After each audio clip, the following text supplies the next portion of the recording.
আসসালামু আলাইকুম। আজকে আমি ব্রয়লার মুরগির রান্নার রেসিপি দেখাবো। প্রথমে আপনারা ব্রয়লার মুরগি এইভাবে বাজার থেকে কিনবেন, কেনার পর সুন্দর করে ওজন করে নেবেন যাতে কম না দেয়। এইভাবে ওজন করার পর আপনারা মুরগিটা জবাই করবেন অথবা ওদের থেকেই জবাই করে নেবেন। জবাই করার পর এভাবে সুন্দর করে ছিলে নেবেন, তারপর মাংসটা কেটে নেবেন। আপনারাও কাটতে পারেন বাসায় অথবা সুন্দর করে ওদের থেকে কেটে নেবেন। আমি এইভাবে কেটে নিলাম, আমি বাসায় কাটবো না, ওদের থেকে কেটে নিলাম। কেটে নেওয়ার পর দেখেন আমি সুন্দর করে পিস পিস করে কেটে নিলাম। এভাবে আপনারাও কেটে নিতে পারেন, নাহলে বাসায় আপনারা নিজেরাই কাটতে পারবেন। এভাবে সুন্দর করে কেটে নিয়ে আমি সুন্দর করে সব মাংস এভাবে নিলাম। নেওয়ার পর ওনারা এখন প্যাকেটের মধ্যে দিয়ে দিবে, আমি প্যাকেটের মধ্যে নিবে। এখন এভাবে প্যাকেটের মধ্যে নিয়ে তারপর আমি বাসায় নিয়ে আসবো। হ্যাঁ গাইস, আমি বাসায় নিয়ে চলে আসলাম। এখন পেঁয়াজ, সামনে পেঁয়াজ নিব। পেঁয়াজ যতটুকু দরকার পেঁয়াজ নেবেন, বেশি দিলে একটু ভালো হয়।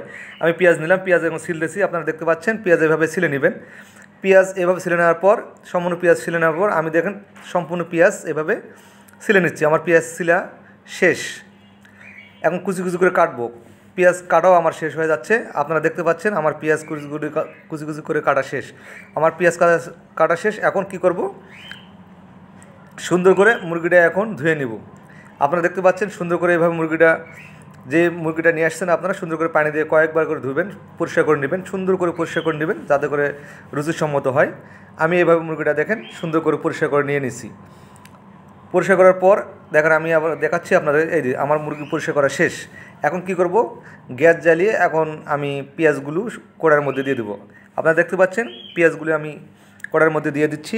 আপনারা কিন্তু এভাবে মুরগির মাংসটা রান্না করতে পারবেন সুন্দরভাবে। ভালো করে ভিডিওটা দেখবেন। আমি লবণ দিলাম, যতটুকু দরকার লবণ পরিমাপ মতো দিয়ে দিবেন। লবণ দিলে হলুদ দিলাম, দেখতে হলুদ দিয়ে দিলাম। তারপর এবার দিব আমি গুঁড়া মরিচ দিয়ে দিলাম। এই যতটুকু দরকার আমি গুঁড়া মরিচ দিয়ে দিলাম, দেখতে পাচ্ছেন আপনারা। হ্যাঁ গাইস, এখন মশলা দিয়ে দিলাম। কালো ফল নাই, কালো ফল দিলাম না, সাদা ফল দিলাম, এলাচি দিলাম, তেজপাতা দিলাম, দারুচিনি দিয়েছি। তারপর এভাবে সুন্দর করে পেঁয়াজটা সিদ্ধ করে নেবেন। আমার পেঁয়াজ সিদ্ধ করার সময় মাংসটা ঢেলে দেবো। এখন আমি যে মাংসটা পরিষ্কার করে নিয়েছি সেই মাংসটা এখন ঢেলে দিলাম। মাংসটা ঢেলে দেওয়ার পর এভাবে সুন্দর করে আপনি উলটপালট করে নেবেন। মাংসটা অনেকক্ষণ ধরে কষাবেন, সুন্দর করে কষাবেন যাতে মাংসর কালার, আর দেখেন মাংসর কালার আমার অলরেডি চলে আসতেছে।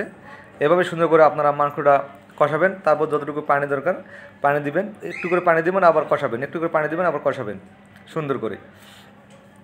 দেখেন আমার মাংস প্রায় কষা শেষ। একটু পরে আমি কি করব, সুন্দর করে ঢাকনা দিয়ে ঢেকে দিব। আমার মাংস প্রায় কালারটা দেখেন, পানি দিয়ে দিলাম যতটুকু দরকার, ঝোল রাখবো। ঝোল রাখার পর এইভাবে আমি পানি দিয়ে দিলাম যতটুকু আমার ঝোল দরকার। এখন ঢেকে দিব। ঢেকে দিলে মাংসটা সিদ্ধ হয়ে যাবে। দেখেন আমি এখন ঢেকে দিলাম। ঢেকে দেওয়ার পর আবার তুলে দিলাম। দেখেন মাংসের কালার অলরেডি মোটামুটি মাংস হয়ে গেছে।